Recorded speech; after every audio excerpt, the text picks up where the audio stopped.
Police যেভাবে করে তার ডিজিটাল ডিভাইসের মাধ্যমে গাড়ির অন্যান্য আইন ভাঙলে শাস্তি আরোপ করে, ঠিক সেইভাবে শব্দ দূষণের ক্ষেত্রেও শাস্তিটা আরোপ করতে পারবে।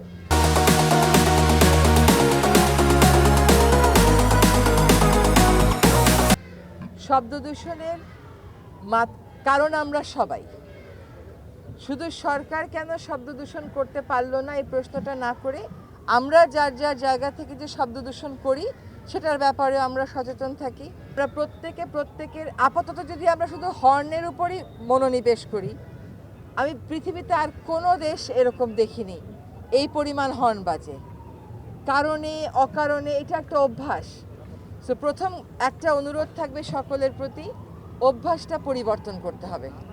অভ্যাস পরিবর্তন করুন। এবং অভ্যাসের ক্ষেত্রে একটা যুক্তি দেয়া হয় যে এইখানে একই রাস্তায় গাড়ি চলে, ট্রাক চলে, বাস চলে, রিক্সা চলে, সিএনজি চলে, মাঝে মধ্যে ঠেলা গাড়িও চলে, মাঝে মধ্যে ঘোড়ার গাড়িও চলে। মানুষজন নিয়ম না মেনে রাস্তা পার হয়, তখন হর্ন দিয়ে সতর্ক করতে হয়। এগুলো খোঁড়া যুক্তি। আমরা নিজেরা যদি হর্ন না বন্ধ করি, যত গাড়ি আছে প্রত্যেকটা গাড়ির পিছনে কি একজন করে পুলিশ দাঁড়িয়ে দাঁড়িয়ে ফাইন করে হর্ন দেওয়া বন্ধ করতে পারবে? এটা তো সম্ভব না। ঢাকাতে নামলে বিমানবন্দরের দরজাটা খুলে বের হলেই যেই পরিমাণ হর্নের শব্দ আসে, রীতিমতো লজ্জা হয়। আমি সিভিল এভিয়েশন কর্তৃপক্ষকে বলবো যে আপনারা নিজেরা একটু দায়িত্ব নেবেন। তরুণেরা কাজ করতে আগ্রহী। ট্রাফিকে কিন্তু একটা বড় তরুণ গোষ্ঠীকে ট্রেনিং দেয়া হয়েছে, যারা এখন officially part of the traffic police.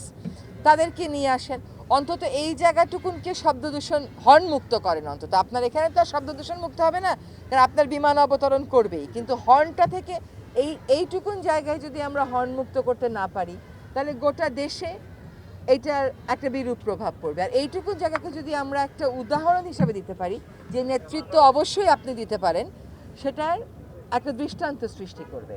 রং পার্কিংয়ের জন্য যেরকম করে ফাইন করে, এখন থেকে শব্দ দূষণের জন্য ওরকম করে ফাইন করবে। এই প্রসেসটা কন্টিনিউ করবে।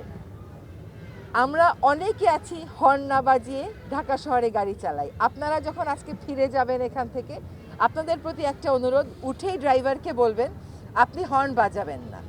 তখন তার প্রথম কথা হলো হর্ন না বাজিয়ে গাড়ি চালানো সম্ভব না। তাকে বুঝাবেন যে সম্ভব। হর্ন বাজালে কি হয়?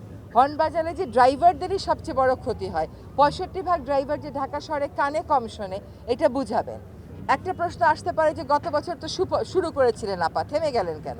এই প্রশ্নটা নিজেকেও করেন।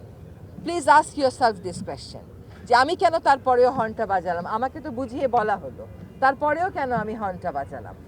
সো আমাদের এটা আপনাদের কাছে ব্যাখ্যা করা দরকার। আমাদের আসলে শব্দ দূষণ নিয়ন্ত্রণের জন্য একটা বড় প্রজেক্ট ছিল।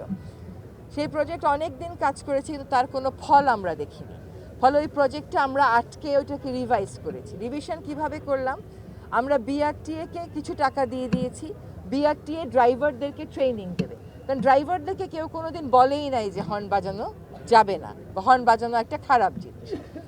তারপরে কিছু কাজ আমরা করছি হচ্ছে এই ক্যাম্পেইন, এবং বাকিটা হচ্ছে এই এনফোর্সমেন্টে আমরা দিচ্ছি। So I hope once we are not there, Bangladesh police takes it as its responsibility. Legally they have been mandated. ওই লিগাল চেঞ্জটাও আমরা এখন নিয়ে এসেছি, যে ডিপার্টমেন্ট অফ এনভায়রনমেন্টের এই 6 ম্যাজিস্ট্রেট দিয়ে আসলে অসম্ভব।